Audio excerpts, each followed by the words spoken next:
Eclesiastes capítulo 3, está escrito o seguinte, versículo 1: tudo tem o seu tempo determinado e há tempo para todo propósito debaixo do céu. Há tempo de nascer e também existe o tempo de morrer. Existe um tempo para plantar, existe um tempo para arrancar aquilo que se plantou. Existe um tempo de matar, existe um tempo para curar, existe um tempo para derrubar, existe um tempo para edificar.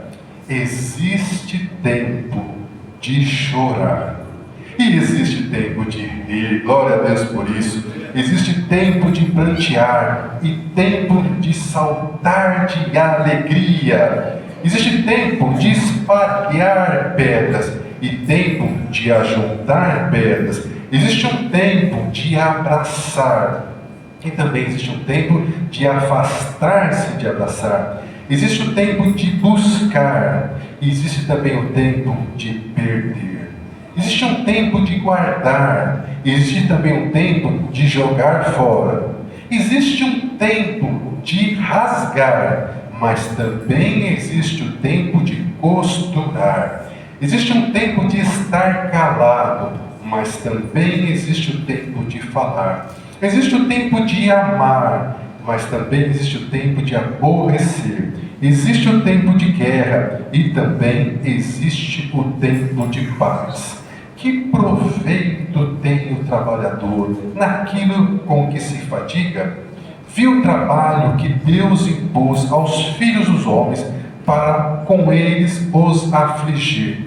Tudo fez Deus formoso no seu devido tempo. Tudo Deus fez formoso no seu devido tempo. Também colocou a eternidade no coração das pessoas, sem que este possa descobrir quais são as obras que Deus fez desde o princípio até o fim. Sei que não existe nada melhor para as pessoas do que se alegrar e levar uma vida equilibrada. E que também é dom de Deus que possa a pessoa comer, beber e desfrutar do bem do seu trabalho. Sei que tudo quanto Deus faz durará eternamente. Nada se pode acrescentar, em nada lhe tirar. E isto faz Deus para que os homens o temam. O que é, já foi, e o que há de ser também já foi. E Deus fará renovar-se o que se passou. Voltando no capítulo 1 de Eclesiastes, versículo 1 diz o seguinte: palavra do pregador, filho de Davi, rei de Jerusalém. No versículo 2 ele diz: vaidade de vaidades, diz o pregador. Vaidade de vaidades. Tudo é vaidade. Só até aqui, pode fechar-se. Glória a Deus por essa palavra. Meus irmãos, vamos começar falando um pouquinho sobre o livro de Eclesiastes. Aliás, de onde que vem esse nome Eclesiastes? Eclesiastes vem de um termo que significa aquele que fala numa reunião, aquele que fala numa assembleia, é aquele que ensina, é o sábio. Em outras palavras, ele pode ser traduzido como o pregador. E por isso, então, que colocaram o título desse livro de Eclesiastes ou de pregador, porque quem escreveu esse livro, ele não colocou o nome dele, mas ele disse que ele era o pregador. Mas pelas informações que ele coloca no livro, que ele era rei em Jerusalém, que ele era filho de Davi, então nós sabemos, e a tradição confirma isso, que o autor desse livro é Salomão. E Salomão, meu irmão e minha irmã, ele é o exemplo da pessoa que todos nós, por algum momento na vida, já desejamos ser. Por quê? Porque o Salomão, ele teve tudo aquilo que você pode imaginar. Você gostaria de ter dinheiro? Nossa, Salomão praticamente nem sabia o tanto de dinheiro que ele tinha, o valor que ele tinha. Ele podia fazer qualquer coisa. Salomão não teve essa situação de dizer: eu queria comprar tal coisa, mas eu não posso. Não, ele podia comprar, ele ia lá e ele comprava. E ele fala isso no capítulo 2 de Eclesiastes, que tudo, absolutamente tudo o que ele teve de vontade de fazer durante a vida dele, ele fez. E a gente sabe, inclusive, que ele fez muita coisa que não devia. Mas o Salomão, ele começou a entrar numa angústia. E a gente começa a observar isso pelos registros que a gente tem. Ele escreveu 3 livros. Ele escreveu Provérbios, que está logo depois de Salmos. Ele escreveu Cantares e escreveu Eclesiastes. O livro de Provérbios, acredita-se que ele escreveu logo na sua formação, quando ele estava ali sendo preparado para ser rei. É muita informação a respeito de prudência, de ser uma pessoa temente a Deus, de usar a sabedoria, de buscar o conhecimento, de ter domínio próprio. Você vê ali uma formação e que serve para todas as fases da nossa vida. Depois ele escreve Cantares de Salomão. Cantares de Salomão, ele disse que ele escreveu no auge da sua juventude, na vida amorosa, que ele faz altas declarações para a sua sunamita, também descrito como sunamita, e uma informação, segundo alguns escritores, essa sunamita era uma mulher de pele escura, algumas traduções traz como moreira, mas as melhores traduções traz como uma mulher negra.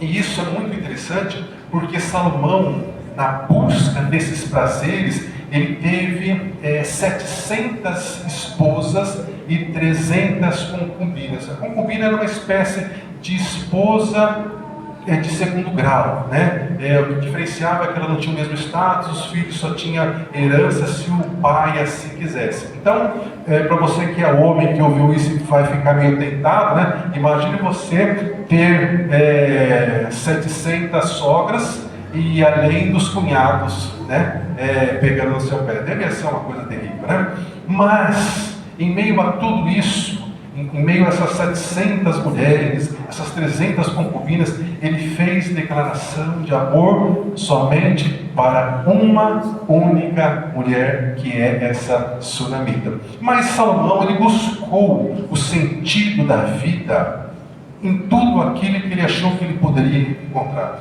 Então ele foi primeiro em busca de conhecimento. Deus deu sabedoria a ele, ele foi ainda mais atrás de conhecimento, mas ele descobriu que apesar de todo o conhecimento que ele tinha, isso não preenchia o vazio que ele sentia dentro dele. Então ele foi em busca dos prazeres, 700 mulheres, 300 concubinas, tudo aquilo que havia de melhor, de cantores, de música, de dança, de farra, de viagens, tudo o que podia ele fez. Mas ele também percebeu que, embora essas coisas trouxessem uma alegria e um prazer momentâneo, quando isso acabava, aquela angústia voltava, aquele vazio continuava. Então ele se propôs a fazer grandes construções. E ele tinha, de fato, a missão de construir um templo para Deus, que o Senhor tinha dito para Davi que seria o filho dele que iria fazer. Ele constrói o templo, que ficou conhecido como o Templo de Salomão, que por dentro era revestido de ouro, de bronze. Ele também construiu o seu próprio palácio, ele construiu outras cidades, construiu grandes armazéns, e como se essas grandes obras ainda não preenchessem, ele também se dedicou a criar um pomar, a fazer um jardim, e ele viu que tudo isso era muito bom, mas também não preenchia o vazio do seu coração, o vazio da sua alma. E ele então começa a entender como que as coisas são, e começa a deixar de lado aquilo que ele via que realmente não preenchia. E quando ele está já de idade, é que ele escreve o livro de Eclesiastes. Então o livro de Eclesiastes, ele vai nos dar um norte de tudo aquilo que ele viveu. E é muito interessante que quando ele fala sobre vaidade, no capítulo 1 e outras partes de Eclesiastes, essa vaidade não é só uma vaidade no sentido de dizer assim, uma pessoa que gosta de se mostrar, que gosta de se arrumar bem. Não é nesse sentido, sabe? Aqui vaidade é comparado a uma neblina, sabe? Um dia de neblina, que aquilo não dura muito tempo, por mais que ela seja forte, por mais que a gente não consiga ver, a gente sabe que aquela neblina é só durante um tempo, depois o sol virá e vai acabar com aquela neblina. É como se fosse, um outro exemplo, como se fosse uma bolha de sabão. Então o que Salomão está dizendo é que a nossa vida, ela é repleta dessa neblina. As pessoas fazem, as pessoas querem se mostrar, mas tudo isso é como uma neblina, nada disso vai permanecer. Então, ele diz no capítulo 3 que existe um tempo para todas as coisas debaixo do sol. E aí é interessante que quando ele está dizendo debaixo do sol, ele está falando para o nosso mundo. E os estudiosos dizem que é muito interessante essa afirmação, porque fora da nossa órbita, né, onde Deus não está limitado pelo tempo. Mas nós não vamos entrar nisso porque é um outro assunto e muito complexo. Mas a pergunta que a gente tem que fazer hoje, o Senhor traz ao seu coração, baseado em Eclesiastes capítulo 3, é: se existe um tempo para todas as coisas, se existe um tempo para chorar e um tempo para se alegrar, em que tempo você está vivendo nesse momento? Você está vivendo num tempo de alegria? Ou você está vivendo num momento de tristeza? Você está vivendo um momento de guerra dentro da sua casa? Ou você está, graças a Deus, vivendo num tempo de paz na sua casa? Seja qual for a época que você está vivendo, a estação, que aliás o nosso tema de hoje é justamente as estações de Deus, os planos de Deus nas estações da vida, nós precisamos fazer uma reflexão, porque nós temos uma tendência de nunca estar satisfeito com aquilo que nós temos, e muitas das vezes nós ouvimos aquela frase: eu era feliz e não sabia. Porque aí a situação piorou, e aí ele olha para trás e diz: nossa, mas lá atrás, quando eu reclamava, na verdade eu estava sendo feliz e não sabia. E a gente precisa ter esse cuidado de não viver isso, de viver um momento de paz, de alegria dentro daquilo que é possível, apesar das lutas, porque as lutas, elas nunca vão acabar. Vão dar uma trégua, vai dar uma pausa, mas elas nunca vão acabar. E a gente precisa continuar seguindo com a nossa vida. E por vezes, a gente também passa por situações, fases da nossa vida, que a gente acha que nada está acontecendo. A gente olha para a nossa vida e parece que a gente está andando em círculo igual o povo de Deus no deserto. Mas a gente não entende os planos de Deus, a gente não entende os propósitos do Senhor. E é muito, muito curioso a gente olhar para o exemplo de Jesus quando ele esteve aqui na terra. Olha que coisa curiosa. Ele morreu com quantos anos? 33 anos. E a Bíblia fala que até os 30 anos ele viveu no completo anonimato. A gente tem um momento lá com 12 anos que ele aparece lá e tudo mais, depois desaparece e só volta a ser relatado quando ele estava com 30 anos. Então Jesus se prepara, vamos colocar assim, durante 30 anos. Para quê? Para ensinar as pessoas durante apenas 3 anos. Então, Jesus se prepara durante 30 anos para ensinar durante 3 anos, para ficar pendurado numa cruz durante 3 horas e para ficar no mundo dos mortos durante 3 dias. Então, meus irmãos, se a gente olha para a vida de Jesus, se Jesus, que era Jesus, ficou 30 anos numa preparação, talvez o que está acontecendo na sua vida não é que ela esteja parada, não é que você esteja andando em círculo. é que você continua num processo de aperfeiçoamento. E qual que é o grande problema? É que a gente vai sendo trabalhado por Deus, né? Eu li no início do nosso culto que nós somos como barro nas mãos do oleiro. Deus está lá amassando a gente, está lá a gente amassando, trabalhando. Quando Ele começa a formar um vaso como a gente precisa, como Ele quer, como Ele planejou para nós começamos a reclamar porque está doendo esse processo, né, de ser amassado pelo Senhor, e a gente foge, como fez Jonas. O que acontece?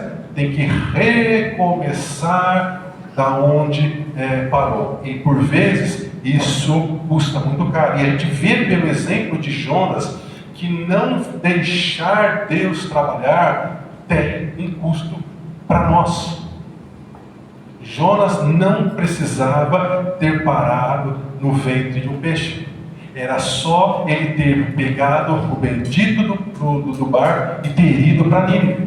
Mas ele não quis.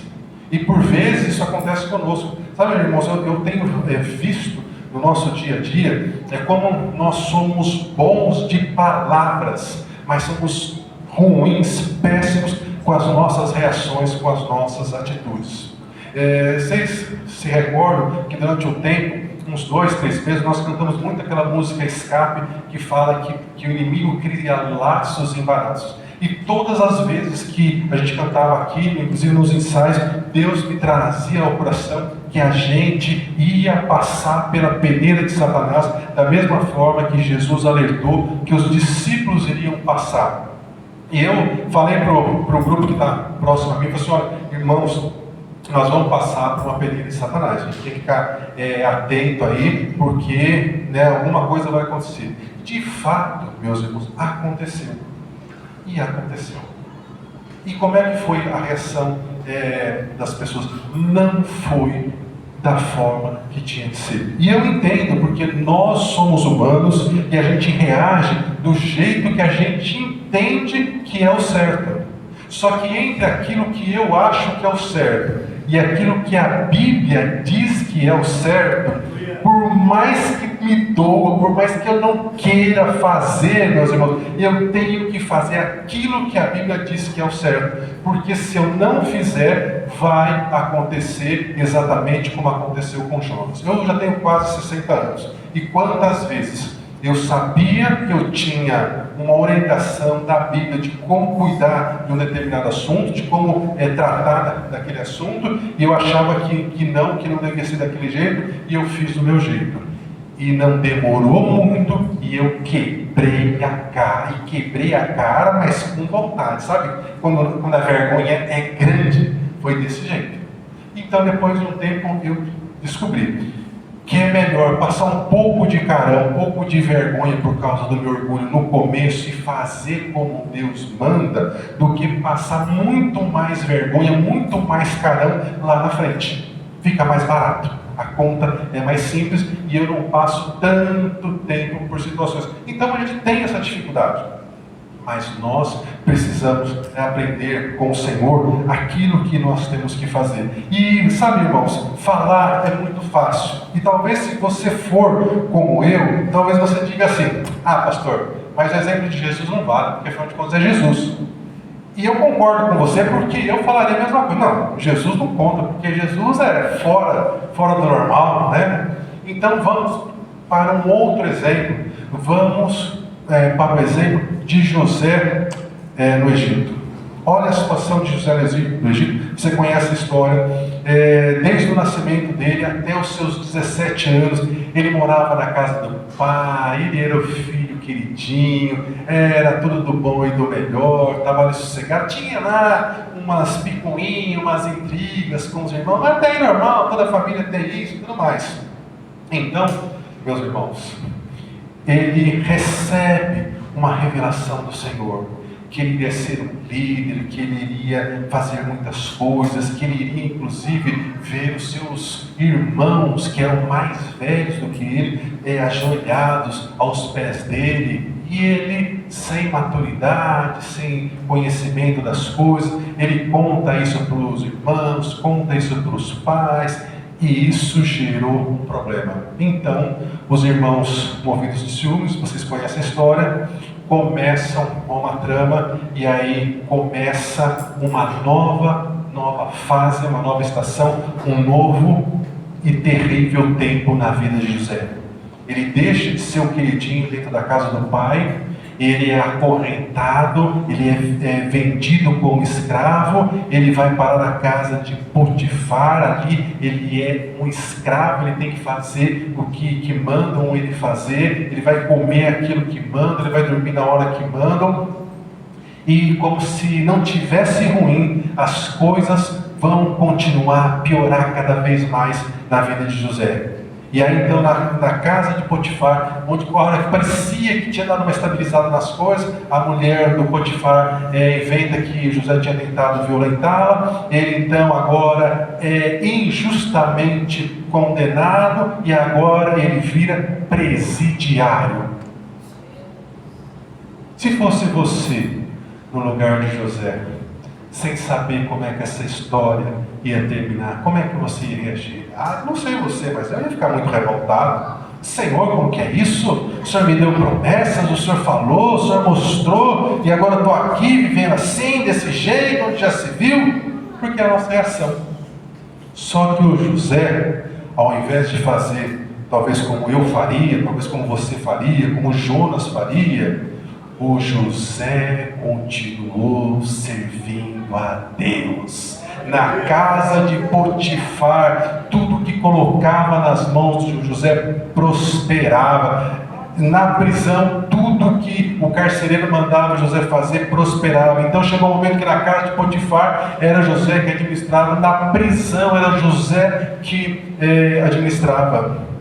Mas mesmo na prisão, José continua a experimentar a ingratidão das pessoas, porque tinha lá 2 pessoas que estavam presas com ele, tiveram um sonho, o José interpretou os sonhos, e ele falou, você vai morrer, mas você vai viver, e quando você viver, você vai voltar à sua função, e você vai voltar a servir diante do faraó, e quando você estiver lá junto com o faraó, fala de mim, fala que eu sou inocente, tenta alguma coisa a meu favor. E o copeiro, falou nada, ficou quieto, e o tempo passou, e a vida do José parecia que estava parada, como muitas das vezes parece que está parada a nossa vida.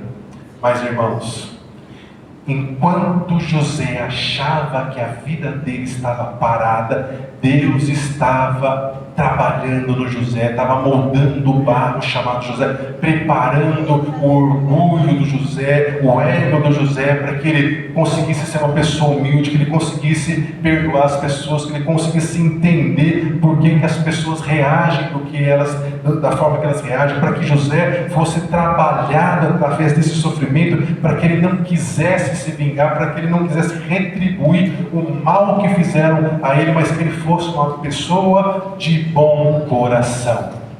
E isso estava acontecendo, e José não sabia. Então, quando José estava pronto, chegou o tempo de Deus na vida de José. Você pode dizer um amém? Então, meus irmãos, quando José estava pronto, naquele momento, Deus deu um sonho para o faraó. Ninguém conseguia interpretar o sonho, o faraó perturbado por causa daquele sonho. Aí então o copeiro se lembrou de José. Veja se isso não é a mão do Senhor. E aí o copeiro fala de José para o faraó manda buscar o José, e o José agora está na frente do homem mais importante daquela época, não somente daquele país. E José não somente dá a interpretação, mas ele dá um conselho para o faraó. Ele diz: faraó, sabendo aquilo que vai acontecer no futuro, porque Deus lhe revelou, escolha um homem inteligente, que tenha capacidade de administrar o seu reino, para que separe os alimentos na época de fartura, para que quando chegar o tempo da escassez, o seu reino não sofra e o faraó tenha alimentos em fartura. E aí então o faraó diz: quem seria essa pessoa a não ser você?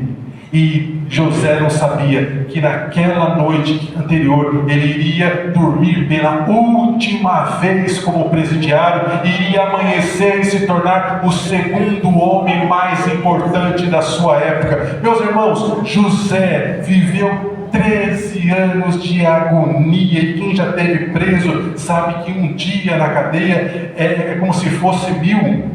Ele viveu 13 anos de amargura, mas ele governou o Egito por 80 longos anos. E sabe que isso nos fala, meus irmãos? Aquilo que vai acontecer comigo e com você. A sua vida pode ser muito ruim, você pode estar vivendo por muitas lutas, por muitas injustiças, por muitas dificuldades, mas a Bíblia diz que aquilo que os seus olhos não viram, que seu coração não viu, que não chegou à sua mente, é aquilo que o Senhor preparou para você.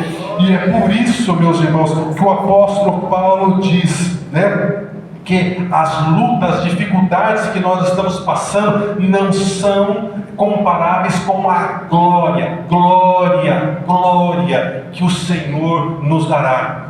Nós não seremos deuses, mas nós seremos filhos de Deus. Nós não receberemos adoração, mas nós receberemos honra. As pessoas estarão diante de nós e reconhecerão que nós temos o selo do Espírito Santo. A Bíblia fala, meu irmão e minha irmã, que aquelas pessoas que te humilharam, que te jogaram para baixo, Deus vai preparar uma mesa, um banquete enorme, e vai trazer essas pessoas e elas vão assistir aquilo que Deus fará com você. E nós não queremos vingança, mas a Bíblia diz que Deus é quem vai trazer a vingança. Então, meus irmãos, é por isso que nós precisamos conhecer a Bíblia para saber qual é a maneira correta como nós temos que reagir diante das injustiças, diante das calúnias, diante daquilo que acontece conosco.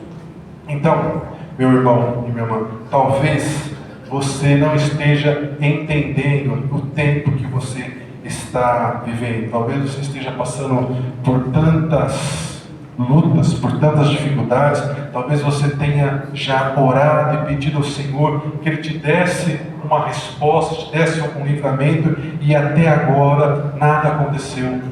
E talvez você possa estar numa situação dizendo: eu acho que Deus se esqueceu de mim, porque olha a minha casa, olha as pessoas pelas quais eu estou orando por salvação, por libertação, nada acontece, essa confusão continua, esse brigueiro, ninguém se entende, ninguém quer saber de Deus, eu já falei, já não sei mais o que fazer, eu acho que Deus se esqueceu de mim. Mas se essa palavra chegou ao seu coração, existe uma outra palavra que Deus pediu para te entregar, que está registrada em Isaías 49:15, que diz: pode uma mulher se esquecer do filho que ainda mama? Pode uma mulher não se compadecer do filho do seu ventre? Mas ainda que essa mulher venha se esquecer do seu filho, eu, o Senhor, não me esquecerei de você. Eis que gravei você nas palmas das minhas mãos, e os seus limites, as suas muralhas estão sempre diante de mim. Meu irmão, minha irmã, aquilo que nós cantamos: o choro pode durar uma noite, mas a alegria virá pela manhã. E você precisa saber que isso que a Bíblia diz não é uma noite de 8 horas, é um período escuro que a gente não vê saída, que não vê alternativa. Mas esse tempo de luta, de choro também vai passar.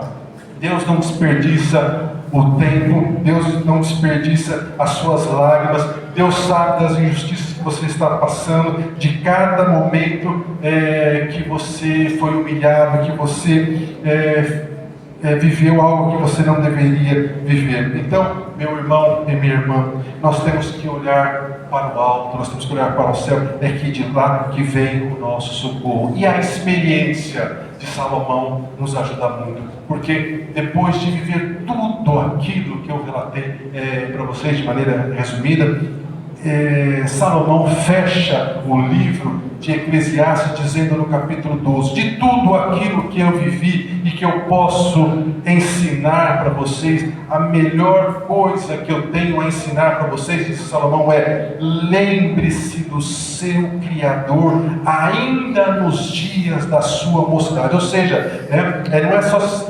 lembrar de saber, é lembrar de viver aquilo que a Bíblia diz que você deve ver desde a sua juventude. E ele fala: faça isso antes que venham os maus dias e depois chegue o tempo que você diga: eu não tenho prazer em viver. E quantas pessoas estão com esse sentimento, mesmo dentro das igrejas? E ele continua dizendo no versículo 7: volte-se para o Senhor antes que você morra, e como pó você volte à terra, e o Espírito volte a Deus que o deu. E ele volta a dizer: vaidade de vaidade, diz o pregador, tudo é vaidade, tudo é como neblina passageiro, tudo é como bolha de sabão. E ele finaliza em Eclesiastes no versículo 13: de tudo o que eu tenho dito, o fim é: tema ao Senhor, obedeça ao seu Senhor. Temer ao Senhor no sentido de fazer aquilo que o Senhor lhe diz. Guarde os mandamentos do Senhor, porque esse é o dever de toda pessoa. Porque o Senhor há de trazer a juízo toda obra e tudo que está encoberto, seja bom, seja mal. Então, meu irmão e minha irmã, de novo, em que tempo você está vivendo? Tempo de amargura, de dor, de ansiedade, de incertezas? Saiba que esse tempo vai passar e você precisa continuar fiel nesse momento de angústia que você está passando. Então, antes que você pense que não tem saída para você, lembre-se que é Deus que abre portas, é Deus que fecha a porta. E a gente se esquece que, infelizmente, por conta daquilo que aconteceu com Adão e Eva, o sofrimento faz parte da nossa vida. Mas o sofrimento não vai nos matar, o sofrimento vai nos transformar. Quem de vocês hoje de manhã tomou café? Levanta a mão para eu saber. Café preto. O café que você tomou é um exemplo dessa palavra. Aquele café foi apanhado do pé de café, ele foi torrado, o grão foi torrado. Depois que o café foi torrado, o café foi moído. Depois que o café foi moído, você jogou água quente nele para soltar o sabor. Aí você tomou, aí chegou no gosto do café que você precisa. O pão que você comeu hoje, ou a macarronada, ou a lasanha, e não me convidou, fica a dica, né? Aquele pão, aquela macarronada veio do trigo. O trigo precisou ser moído. E depois de moído, ele precisou ir para o seu forno para chegar no ponto que precisava. O óleo que você usou hoje, o óleo de soja, o azeite, ele precisa ser prensado para soltar o óleo. A uva precisa ser esmagada para virar suco de uva ou para virar vinho. Sabe, meus irmãos, as sementes, elas crescem no chão, no escuro, sem ninguém ver. E é isso que o Senhor faz conosco. Nós somos como as sementes que Ele plantou e que no devido tempo Ele dá o crescimento e nos faz crescer e nos faz frutificar. Se nós permanecermos com o Senhor, porque se nós fugirmos como fugiu Jonas, a gente vai ter que voltar para o início da fila de novo, para começar tudo de novo. Clarice, irmã, se quiser já voltar com os irmãos do louvor, né? Já podemos já se preparar, que eu já estou ensinando. Então, meus irmãos, por que o diamante custa tão caro? Você já viu um diamante? Diamante custa caro, mas o bicho é bonito. Você olha para aquele lá, ele brilha, brilha, brilha. Tudo lá que você vira, ele brilha. Agora, sabe por que ele é caro? Porque o diamante passou por um processo. Aquele diamante, um dia, ele foi um carvãozinho sem graça, sem valor, mas porque ele suportou o processo ao longo de anos e anos e anos e anos, ele se transformou em um diamante. Nós somos o carvão nas mãos do Senhor, que Ele está transformando em diamante, amém? Então você não pode desistir do processo. O povo fala bastante hoje, né? Quem não suporta os processos de Deus, as transformações do Senhor, não vai viver as promessas que Ele deu para nós. Então nós precisamos suportar esse processo. Então, meu irmão, minha irmã, a vida vai te amassar, a vida vai te torturar, a vida vai colocar você no fogo, e você sabe que você já passou por isso, mas nada disso vai te matar. Os antigos falavam assim: o que não mata, engorda, né? Hoje não pode ver nada sobre gordura, né? Que está tudo politicamente errado. Então vamos mudar o ditado: o que não mata, fortalece, né? Então essa sua luta não é para te matar, é para te fortalecer, como aconteceu com José no Egito. Então toda vez que você se sentir pressionado, esmagado, deprimido, debaixo de uma forte opressão espiritual e emocional, lembre-se que você está passando por um tempo, você está passando por uma fase, e essa estação vai passar. Ainda que demore, essa estação vai passar. Então, meu irmão e minha irmã, quem não suporta processo de Deus, de transformação, não vai viver as promessas. E nós cremos que não é isso que vai acontecer conosco, porque até aqui nos ajudou o Senhor, e nós vamos continuar a marchar, a fazer aquilo que Deus colocou nas nossas mãos, seja pouco ou seja muito. A nossa família estando unida ou desunida, a nossa família estando como a gente gostaria ou estando só na base da misericórdia, nós vamos continuar a clamar ao Senhor. Então, quero convidar você nesse momento a se colocar em pé. Nós vamos louvar mais uma vez e depois nós vamos orar e encerrar.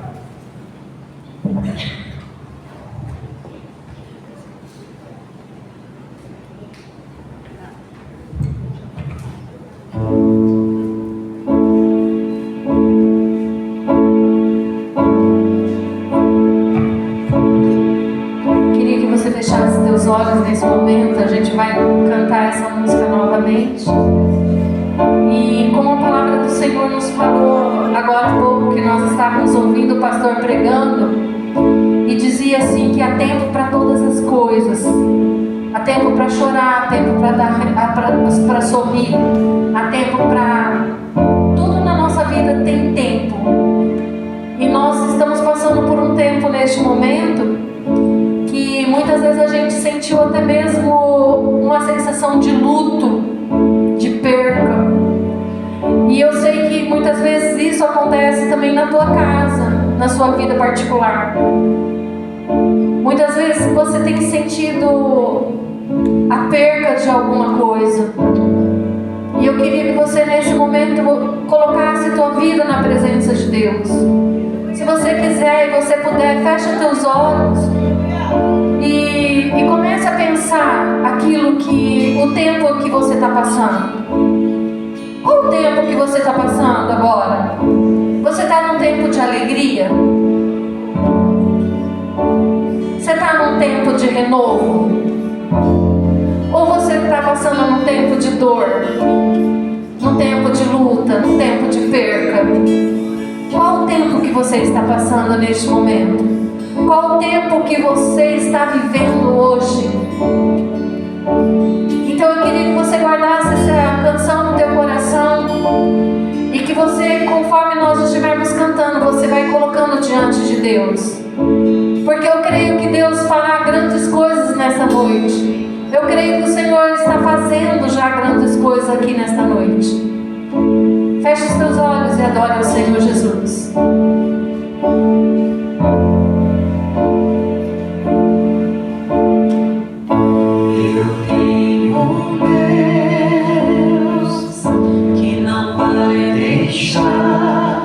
Essa luta me matar, o desespero me tomar. Por mais pressão que esteja a situação,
passando por alguma dificuldade, mas nós sabemos, Senhor Jesus, que a alegria, ela virá amanhã cedo.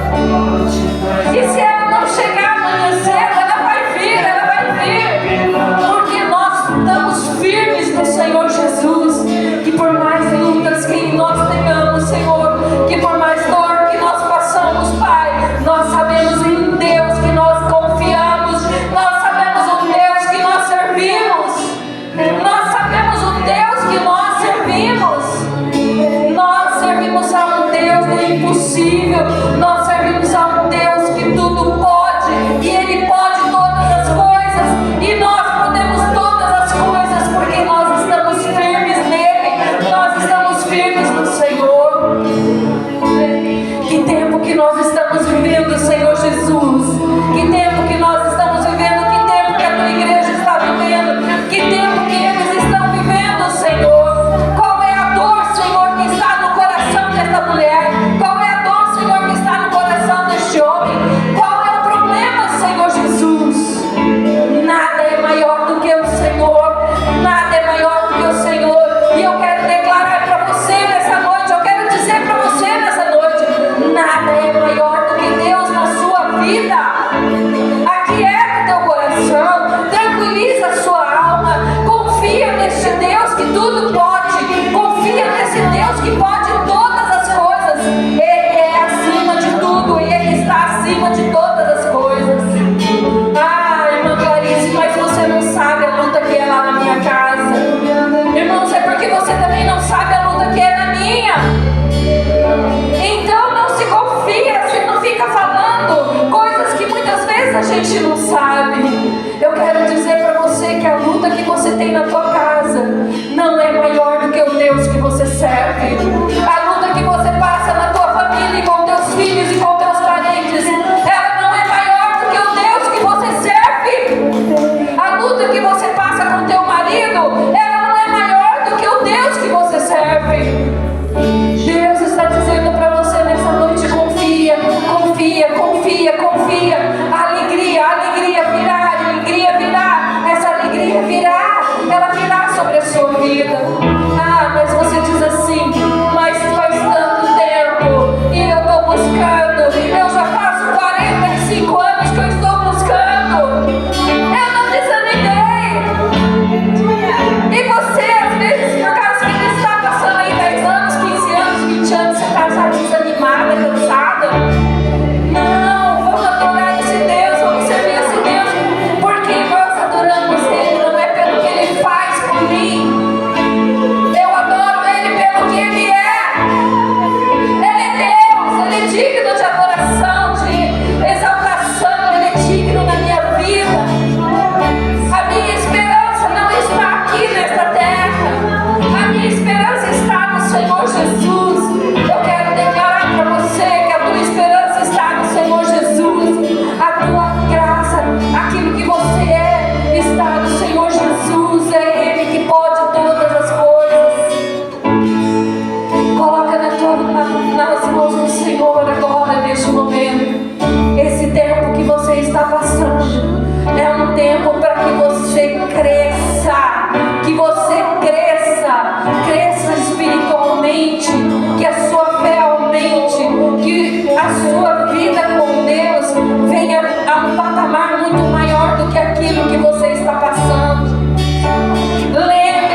do Senhor Jesus e as consolações do Espírito Santo esteja com você hoje, amanhã e sempre, por toda a eternidade, porque Deus é com você, e agindo Deus, quem impedirá? Aleluia! Tem uma